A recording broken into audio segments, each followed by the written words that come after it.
Вот это вот и называется парейдолия, когда нам кажется, что вещи смотрят на нас.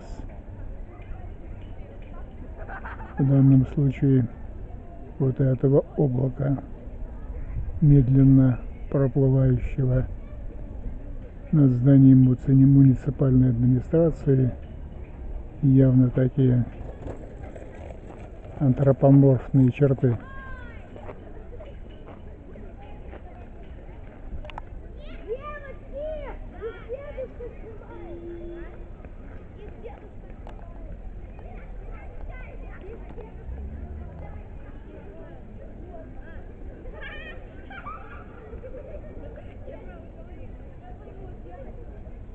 Вам не кажется?